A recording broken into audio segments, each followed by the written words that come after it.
Hello everyone, welcome to the Dream studies.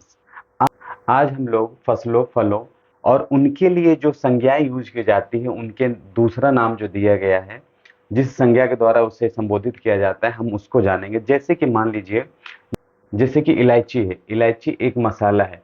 तो मसाला में वो क्या है, उसकी उपाधि क्या है? जैसे वो मसालों की रानी है। तो ऐसे ही हम लोग जानेंगे कुछ फसलों, कुछ फलों और उनकी उपाधियां, उनकी संज्ञाएं। तो हम लोग स्टार्ट करते हैं।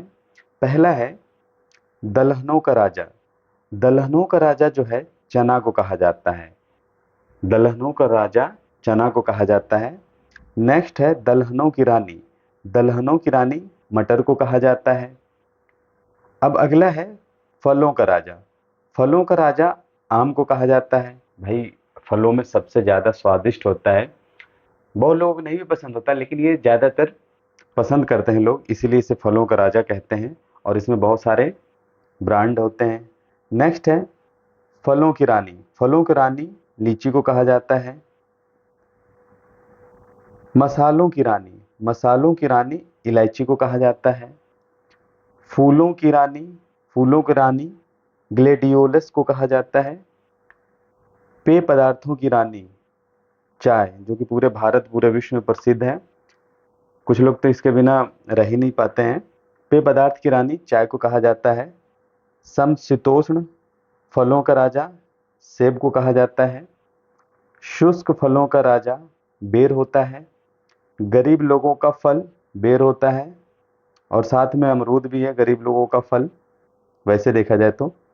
वनों का राजा टीक को कहते हैं। हरा सोना अफीम को कहते हैं, क्योंकि बहुत ही महंगा होता है। चमत्कारी फल कीवी फल को कहते हैं। और ये कीवी फल जो है, फलों में सबसे ज़्यादा ताकतवर होता है।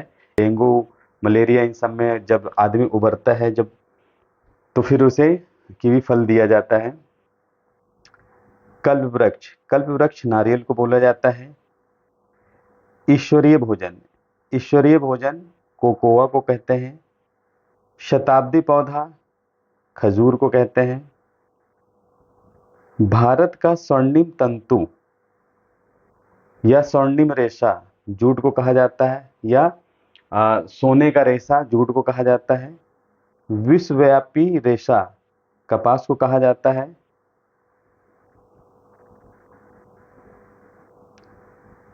उजला सोना कपास को कहते हैं। मोटा अनाज ज्वार बाजरा को कहते हैं। वैसे अन्य और भी हैं, लेकिन मुख्यतः ज्वार बाजरा को मोटा अनाज कहते हैं। एक पत्तों वाली फसल गरारी को बोलते हैं। अद्भुत वृक्ष नीम को बोलते हैं, क्योंकि इसमें बहुत सारे औषधीय गुण होते हैं, जो हमारे शरीर और मनुष्य के लिए और मानव के लिए बहुत ही फायदेमंद ये वृक्ष है। शाकाहारी मांस मशरूम को कहते हैं। जैसे मांस में प्रोटीन, एमिनो एसिड, बहुत सारी चीजें होते हैं, वैसे ही मशरूम में भी वो सारे तत्व पाए जाते हैं। मांस से कम भी नहीं, इसीलिए मशरूम को शाकाहारी मांस बोलते हैं।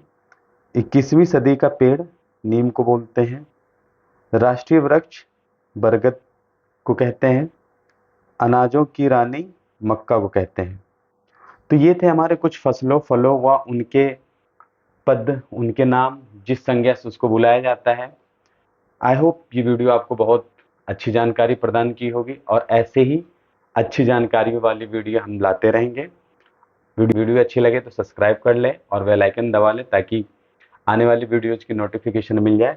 अब अगली वीडियो हम लोग बनाएंगे किस फल की उत्पत्ति और किस सब्जी या किसी भी चीज़ की जो हम लोग खाते हैं, जैसे आलू हो गया, पपीता हो गया, ये सब क्या हमारे भारत में ही है? किस चीज़ का उत्पादन कहाँ प्रारंभ हुआ था, उसका मूल उत्पादक देश जानेंगे। थैंक यू, धन्यवाद।